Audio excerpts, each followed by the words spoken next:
যে ভিডিওটা দেখেছেন এটা আমি কাঁদতে কাঁদতে নবীন তালুকদারের লাশটাকে পাঠিয়া বিশেষ দিকে নিয়ে যাচ্ছিলাম। নবীন তালুকদার আমাকে বাঁচাইতে চেয়ে নিজের জীবনটা দিয়ে দিচ্ছে। তখন ছাগল যেভাবে চড়ায় আমরা ঠিক ওইভাবে করে তাদেরকে নিয়ে গেছিলাম। আমরা কিন্তু চাইলে পুলিশকে অনেক ক্ষতি করতে পারতাম, আমরা চাইলে পুলিশকে মেরেও ফেলতে পারতাম, মারতে পারতাম। সেই জুলাইটা বিক্রি হয়ে গেল এবং কিছু চাঁদাবাজ, ধান্দাবাজ, সিটার, বাটপার, সুদখোরদের হাতে চলে গেল।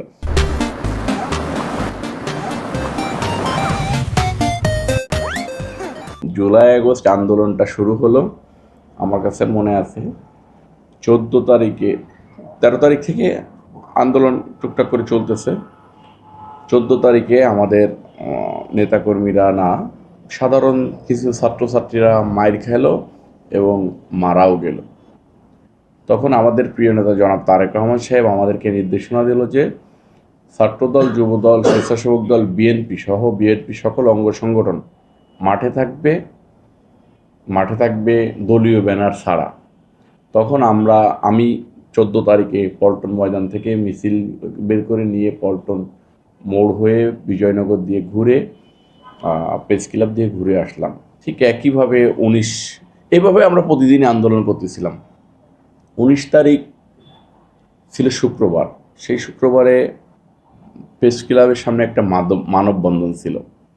মানববন্ধনটা যখন পণ্ড করে দিল পুলিশ, রুহুল কবির রিজভী ভাইকে যখন গ্রেপ্তার করা হলো এখান থেকে, তো সারা বাংলাদেশে হাজার হাজার লক্ষ লক্ষ নেতাকর্মী যেহেতু জনাব তারেক রহমান সাহেবের নির্দেশনায় রাজপথে রয়েছে, আমরাও সেই সময় রাজপথে রয়েছি।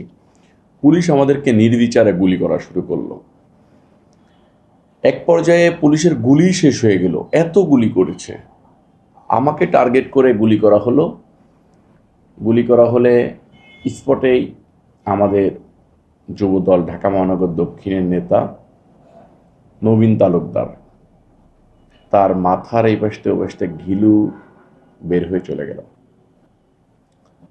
হঠাৎ করে দেখি যে আমার পাশে থেকে নবীন তালুকদার পড়ে গেছে। নবীন তালুকদার আমার পাশে থেকেই, আমরা ইট মারতেছি, পাটকেল মারতেছি। হঠাৎ করে ও আমার সামনে চলে আসছে। যেটা আমার নজরে আসে নাই সেটা নবীন তালুকদারের নজরে হয়তো আসছে।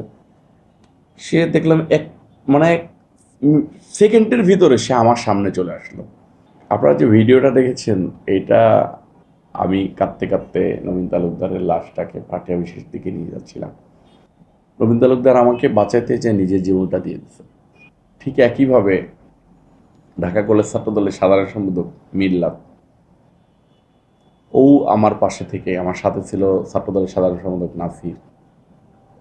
আমাকে যখন দেখতেছে যে স্বাভাবিকভাবে ওইখানে আমাদের নেতাকর্মী বেশি, আমি যেদিকে মুভ করতেছি নেতাকর্মী সেদিকেই মুভ করতেছে, পুলিশ ওই টার্গেটটা করে আমাকে গুলিটা করেছে।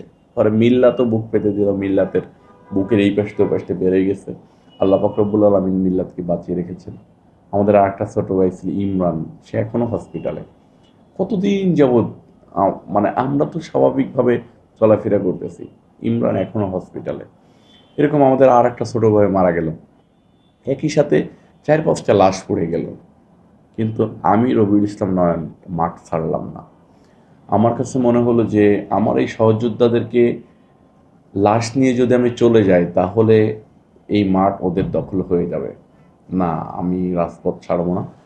আমরা অ্যাক্টিভিটিস করতে করতে পুলিশকে চারপাশ দিয়ে ঘিরে ফেললাম। একটা পর্যায়ে পুলিশ হাত উঁচু করে সারেন্ডার করে পল্টন দিয়ে আপনার রাজারবাগে যাইতে বাধ্য হলো। তখন ছাগল যেভাবে চড়ায় আমরা ঠিক ওইভাবে করে তাদেরকে নিয়ে গেছিলাম। আমরা কিন্তু চাইলে পুলিশকে অনেক ক্ষতি করতে পারতাম, আমরা চাইলে পুলিশকে মেরেও ফেলতে পারতাম, মারতে পারতাম, কিন্তু আমরা কিন্তু সেটা করি নাই। যখন তাদের গুলি শেষ হয়ে গেছে, তারা যখন নিরুপায় হয়ে পড়ছে, তখন কিন্তু আমরা তাদেরকে ব্যারাকে ফিরে যাওয়ার সুযোগ দিয়েছি। কিন্তু আমাদের সাথে তারা সেই আচরণটা করে নাই হাসিনার নির্দেশে। তো 19 জুলাই চলে গেল, এরপরে কারফিউ দিল। আমি যে এলাকাতে বসে আপনাদের সাথে ইন্টারভিউ দিচ্ছি, ঢাকাতে 2টা কারফিউ ভেঙে মিছিল হয়েছে। একটা নেতৃত্ব দিয়েছে ছাত্রদলের সাধারণ সম্পাদক নাসির, আর একটা নেতৃত্ব দিয়েছে যুবদলের মহানগরের সাধারণ সম্পাদক রবিউল ইসলাম নয়ন। এই এলাকাতেই আমরা সেনাবাহিনীর সাথেও ফাইট করে কারফিউ প্রতিহত করেছিলাম, কারফিউ ভেঙেছিলাম। আমরা এই এলাকা দিয়ে সহ ঢাকা শহরের সব জায়গায় সাধারণ ছাত্রছাত্রীদেরকে দিয়ে আম খাওয়াইছি, কাঁঠাল খাওয়াইছি, ভাত খাওয়াইছি, পানি খাওয়াইছি, আইসক্রিম খাওয়াইছি, মাঠে ছিলাম। আমি 22 তারিখ, মেবি 22 তারিখ সন্ধ্যার সময়, এই যে কালকে দেখলাম একটা প্রোগ্রাম আছে জুলাই স্মৃতি ফাউন্ডেশনের ব্যানারে, ওইখানে আমার সাথে একটা ছেলে ইমন গুলিবিদ্ধ হয়েছিল, ওটার সভাপতি দায়িত্ব পালন করতেছে। আমাকে মালিবাগ মোড় থেকে গুলি করা হলো। আজকে আজকে 2 তারিখ, 3 তারিখ, 3 তারিখ, আর এই 3 তারিখে আমি গুলিবিদ্ধ ছিলাম। কিন্তু আমাদের নেতা জনাব তারেক রহমান সাহেব 3 তারিখ রাত্রে আমাকে ফোন করলেন, না আমি ফোন করলাম ওনাকে, ফোন করে বললাম যে স্যার, আমি ফোন করার সাথে সাথে বলতেছে তোমার পায়ের এখন কি অবস্থা। আমি বললাম স্যার ঘা এখনো শুকায় নাই, আমি কিন্তু হসপিটালও যেতে পারি নাই, আমার পায়ের ভিতরে কিন্তু এখনো অনেক গুলি রয়েছে। বললাম স্যার ব্যান্ডেজ করা আছে, ওই যে গুলিটা ছিল এই পাশে ওই পাশে বেরিয়ে গেছে, তো ফার্মেসির থেকে একটা ছেলে আর আমাদের একটা ছোটো ভাই আছে ডাক্তার, তাকে নিয়ে যেয়ে আমার এই গুলি মানে লোকাল দিয়ে অবশ করা ছাড়াই ওই গুলিটা বের করতে হয়েছে কাইটে। তো ঘা শুকাচ্ছে না। আমি বললাম যে স্যার দেশের যে পরিস্থিতি, আমি কালকে আবার মাঠে নামতে চাই। তো বললো যে এই অবস্থা নিয়ে তো তুমি নড়তে চড়তে পারবা না, বিপদে পড়ে যাবে। আমি বললাম স্যার যদি এই পরিস্থিতিতে মাঠে না থাকি তাহলে মরে গিয়েও শান্তি পাবো না। তো চেয়ারম্যান সাহেব বললো যে ঠিক আছে সবাইকে নিয়ে অ্যাক্টিভিটিস বাড়াও।